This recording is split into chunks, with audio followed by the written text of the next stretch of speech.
असम में एक स्थान है जिसका नाम है नलबारी। यहाँ एक विश्व प्रसिद्ध रास मेला होता है।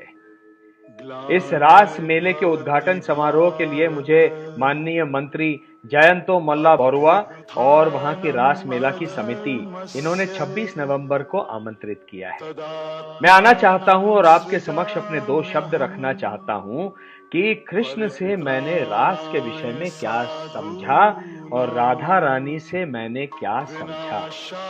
रास का महत्व क्या है अपने जीवन में, ये रास को समझना आवश्यक क्यों है, ये सब मैं आप सबके समक्ष रखना चाहता हूं।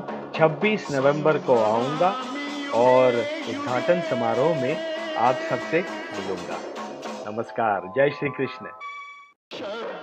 नमस्कार, मैं नीतीश भारद्वाज।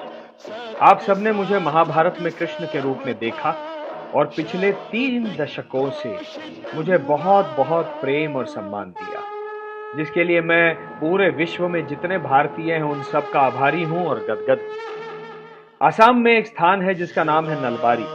यहाँ एक विश्व प्रसिद्ध रास मेला होता है। इस रास मेले के उद्घाटन समारोह के लिए मुझे माननीय मंत्री जयंतो मल्ला बरुआ और वहां की रास मेला की समिति इन्होंने 26 नवंबर को आमंत्रित किया है। मैं आना चाहता हूं और आपके समक्ष अपने दो शब्द रखना चाहता हूं कि कृष्ण से मैंने रास के विषय में क्या समझा और राधा रानी से मैंने क्या समझा। रास का महत्व क्या है अपने जीवन में, ये रास को समझना आवश्यक क्यों है, ये सब मैं आप सबके समक्ष रखना चाहता हूं।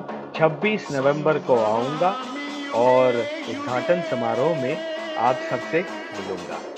नमस्कार, जय श्री कृष्ण।